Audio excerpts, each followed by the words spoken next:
The baby shower was supposed to be the happiest day of my pregnancy.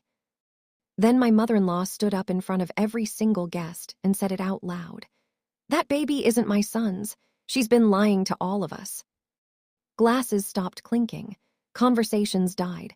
Someone near the back actually gasped. I felt my hands go cold, but I didn't cry because I had been waiting for this moment, and I was ready. My name is Tessa Harlow, and I'm 34 years old. I work as a pediatric nurse at a mid-sized hospital. Long shifts, modest pay, but I genuinely love what I do. I spend my days caring for children who are scared and hurting, and somehow that work has always made me feel like I'm exactly where I'm supposed to be. I'm good at staying calm in a crisis. I'm good at reading a room. And I'm good at holding myself together when everything around me is falling apart. Those skills didn't come from nursing school. They came from years of living inside a marriage that asked me to shrink myself every single day. My husband, Carter, is the kind of man who is charming in public and passive in private. When I met him 6 years ago, I thought his quietness was strength. I learned later that it was something else entirely. He came from a family that measured everything, including worth, by address, income, and last name. And from the very first dinner I sat through with them, I understood one thing clearly. I was not what they had in mind for their son. His mother, Patricia, ran the family the way some people run corporations. Everything was strategic. Every gathering had an agenda. Every compliment had a condition attached. She smiled at me in public and questioned me in private, and Carter always stood just slightly too far away whenever she did. I spent the first 3 years of our marriage trying to earn something from her that she had already decided she would never give me. Approval, belonging, basic respect. I dressed carefully for every visit. I brought food to every gathering. I laughed at jokes that were not funny and smiled through comments that were designed to sting. I told myself it would get easier. It didn't. When Carter and I decided to start a family, I felt something crack open in my chest. Not in a sad way, in a hopeful way. I had struggled quietly with some fertility concerns before the pregnancy, and carrying this child felt like a miracle I hadn't let myself believe in yet. This baby was everything I had quietly hoped for. A new beginning. Something of my own that no one could take from me. I was wrong about that last part. Patricia's reaction to the pregnancy news was not warm. She smiled and nodded and said the right things in the moment. But her eyes were doing a different kind of math. Within a week, the questions started. Subtle ones at first. About timing. About when exactly things had happened. About my schedule and my friendships at work. I answered each question calmly because I had nothing to hide. But the questions kept coming, and the tone behind them kept hardening. I wasn't rich or glamorous. I didn't come from the right family or carry the right name. But I had something they didn't expect. I had documentation. I had records. And I had already started paying attention long before that baby shower ever appeared on a calendar. I just didn't know yet how much I was going to need all of it. If you've ever been judged by people who never gave you a chance, I want you to know something before this story goes any further. You are not imagining it. That cold feeling you get when you walk into a room and sense that a verdict has already been reached about you, that is real. The exhaustion of constantly proving yourself to people who have already decided you're not enough, that is real too. I spent years inside that feeling. I know what it costs.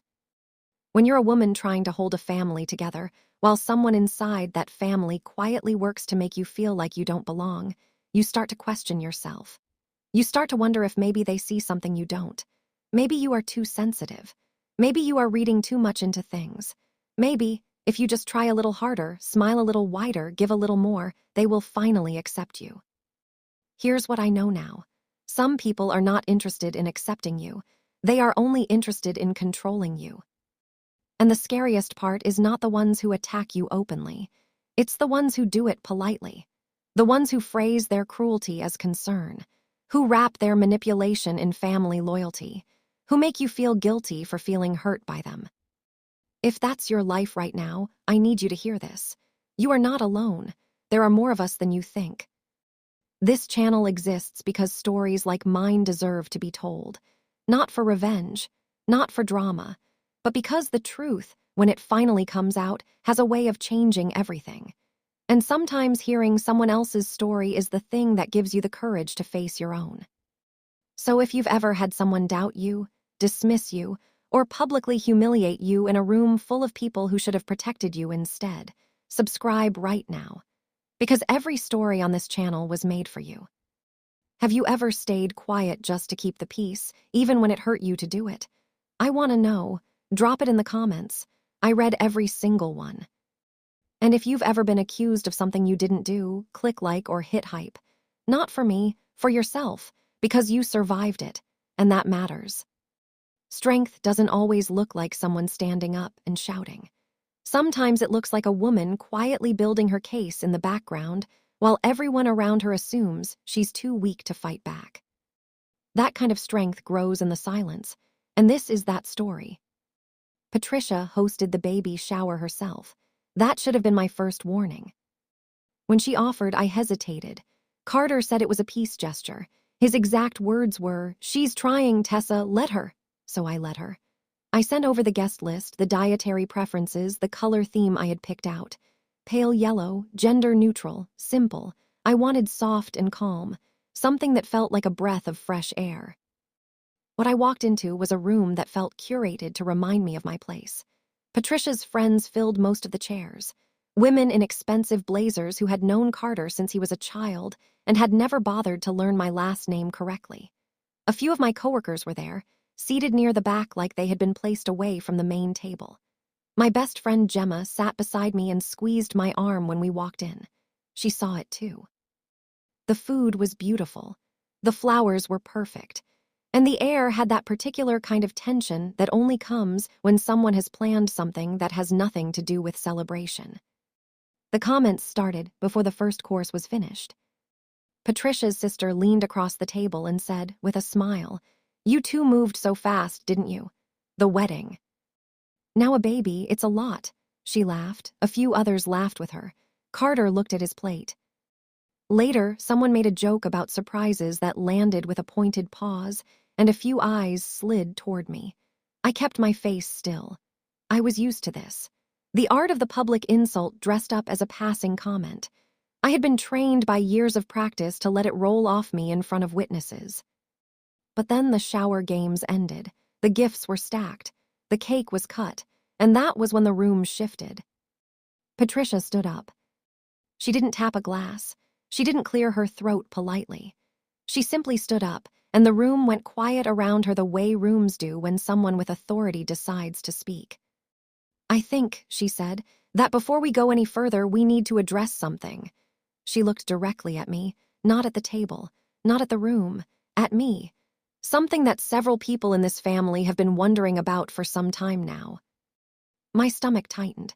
Beside me, Gemma went very still. "This baby," Patricia said, her voice smooth and clear, "is not my son's." For a moment, the words didn't fully land. Then they did. "She's been lying to Carter, to all of us." She gestured around the table like she was making a presentation. "The timing doesn't add up. I've done the math, and I am not going to sit here and watch my son be deceived." The whispers started immediately. I saw someone near the window pull out their phone. I looked at Carter. He was staring at the tablecloth. His jaw was tight. He did not look at me. He did not say a word. And that silence, that one moment of him choosing to say nothing, hurt more than every single thing his mother had just said.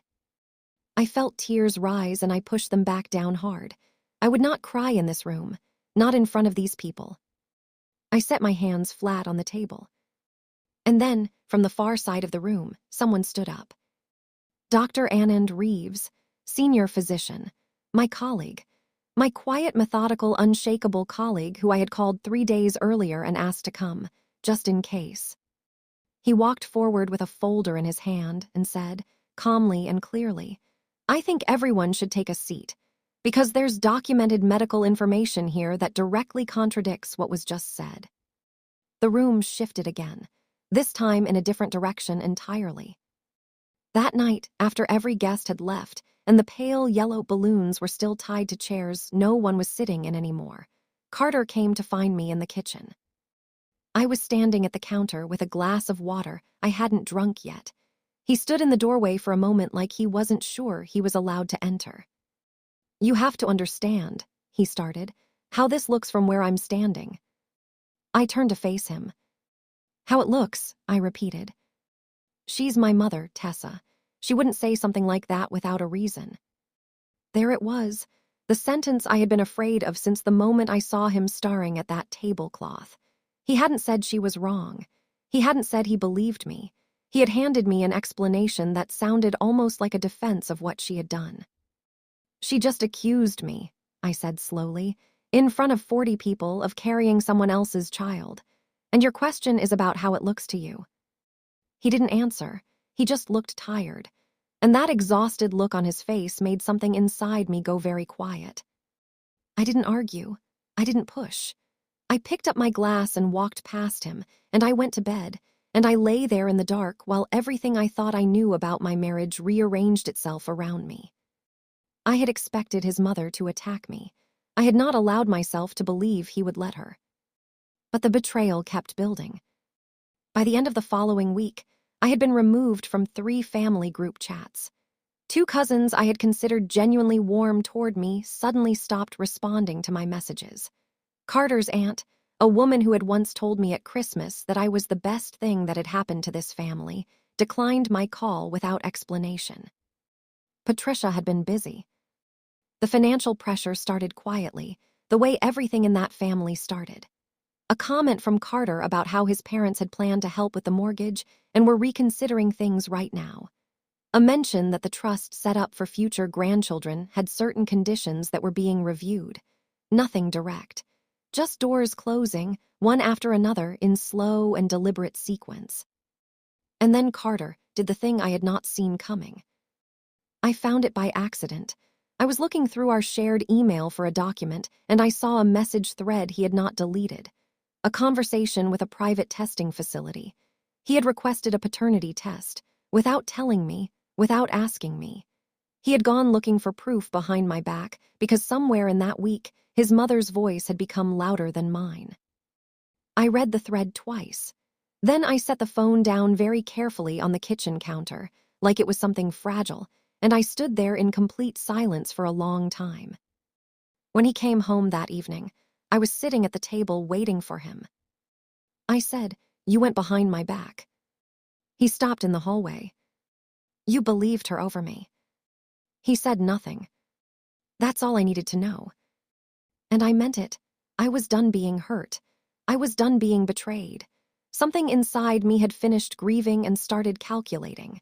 Because what they had all forgotten, in their certainty that I was someone who could be knocked down and kept there, was that I had been keeping records for a very long time. What they didn't know was that I had already seen this coming. Not the baby shower, not that specific moment of public humiliation, but the direction, the pattern. I had been watching Patricia operate for 3 years and I understood how she moved. She didn't attack in straight lines. She built pressure gradually from multiple directions, and then she waited for the target to collapse under the weight of it. I had been too tired and too hopeful and too determined to keep the peace to fully act on what I knew. But I had never stopped watching, and I had never stopped keeping records. When my fertility treatments began 2 years before this pregnancy, I kept every document, every appointment summary, every test result, every clinical note. Not because I expected a confrontation, but because I was a nurse. I was trained to document. It was simply the way I thought. 3 months into the pregnancy, something shifted. Patricia started asking questions that had no innocent explanation. She asked, once, what my cycle had been like around the time things got started.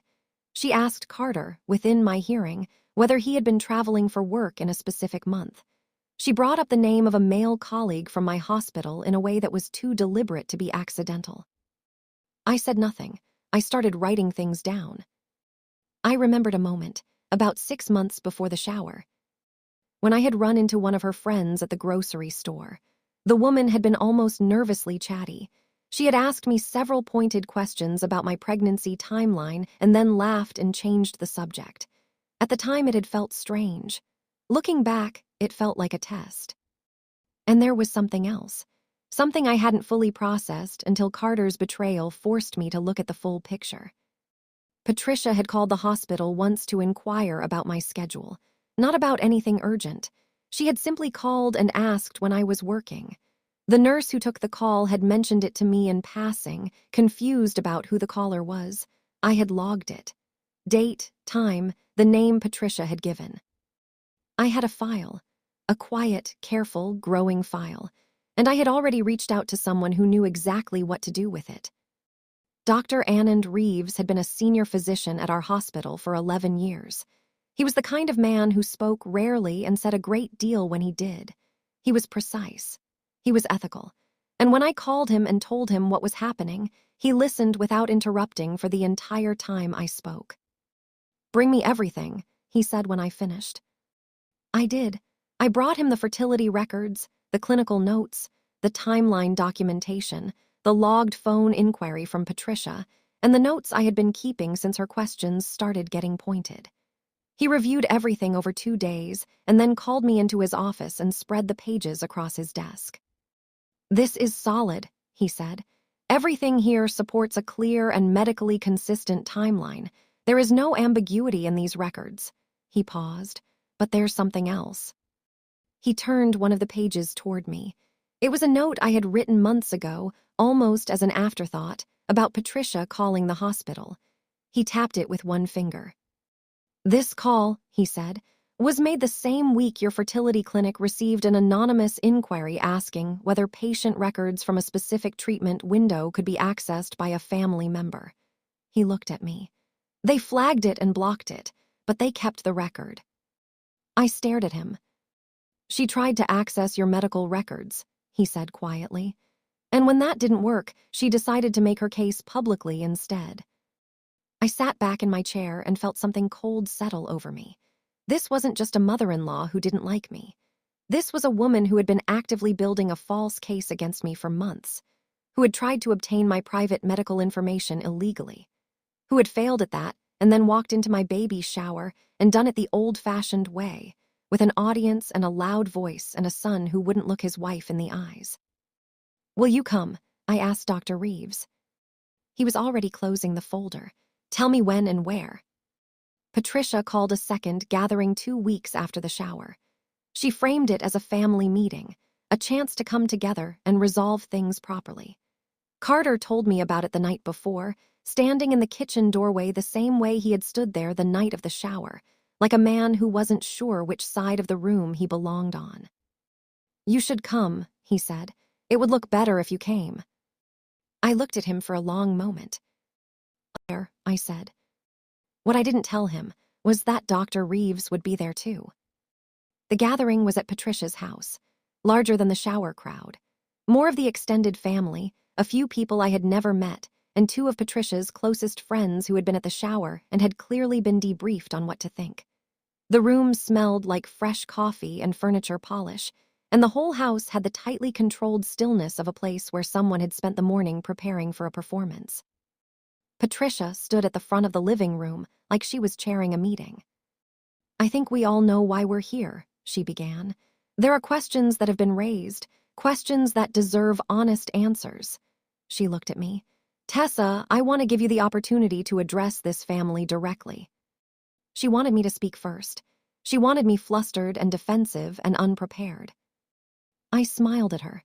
"Actually," I said, "I'd like Dr. Reeves to go first." The room shifted. Patricia's expression flickered. Carter looked up from his chair. Dr. Reeves stepped forward from the side of the room where he had been standing quietly since we arrived. He set the folder on the coffee table, opened it, and began.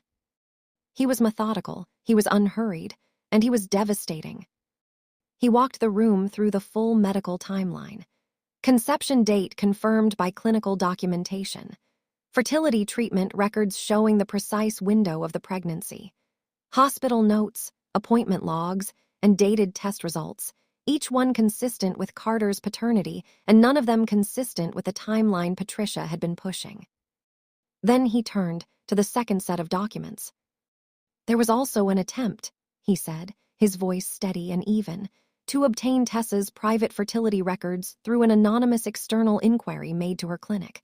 The clinic flagged and blocked the request. However, the inquiry was logged. He held up the page.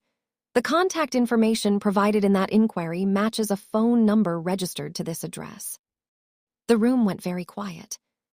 Patricia's face did not collapse. It stiffened, which was somehow worse.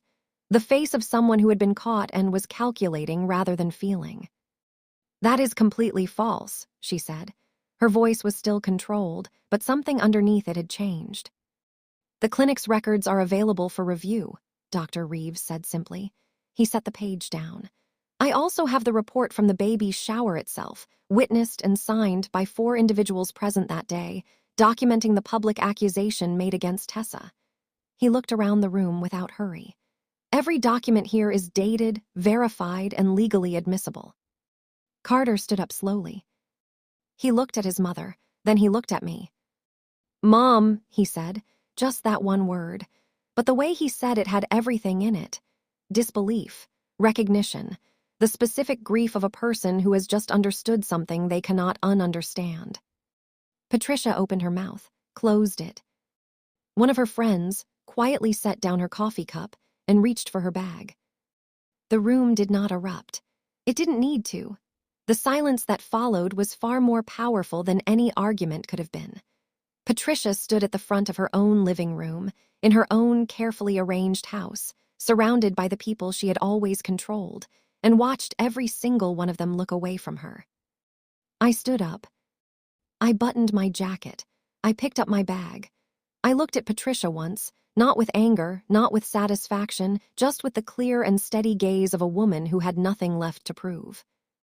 "I'll be in the car," I said to Carter. And I walked out. In the weeks that followed, I stopped trying to rebuild what had broken. Some things, once you see them clearly, cannot be unseen. Carter came to me with apologies that were genuine and came too late, and I sat with each one and felt the full weight of what his silence had cost us both. "I should have stood up," he said one evening. We were sitting at the kitchen table, the same table where I had waited for him the night I found the email thread. "I should have stood up the second she opened her mouth." "Yes," I said, "you should have." I wasn't angry when I said it. I was just honest.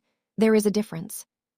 Patricia lost the thing she had always used as a weapon, which was the family's belief in her judgment. The extended family had been in that room. They had seen the documents. They had watched her face when the phone number was read aloud. The story spread the way stories in close families always spread, fast and without mercy, and by the time it finished traveling, there was very little of her credibility left intact. She did not apologize to me. I did not expect her to. What I focused on instead was the life growing inside me, my daughter, my proof that something good had survived all of it. I went back to work. I sat with my patients. I held the hands of small children who were frightened, and I told them, in the way nurses tell things, with presence rather than words, that they were safe. That someone was watching out for them, that the people who were supposed to protect them were still there. I needed to believe that too. They tried to break me in public, but the truth rebuilt me where it mattered most. Not in their living rooms, not in their family group chats, not in the version of the story Patricia told, in my own life. In my own quiet, documented, carefully kept life. That was where I found myself again, and that was where I stayed. If you've made it to the end of this story, then you already know what it means to sit with something heavy and carry it anyway. You know what it feels like to be doubted by the people who should have been the first ones to believe you. If you've ever been falsely accused, if someone has ever looked you in the eye and told a room full of people that you were lying when you were telling the truth, I want you to leave a comment. Tell me what that felt like. Tell me what you did. Tell me if you're still in it. I read every single one, and your story matters here. Share this video with someone who needs to hear it. Someone who is quietly building their case right now, in the background, while the people around them assume they're too soft to fight back. Let them know this channel exists. Let them know they're not alone. The truth takes its time, but it always arrives. Subscribe if you believe in that. Click hype to help this story reach the people who need it most. Stay strong, stay honest, and and I'll see you in the next story.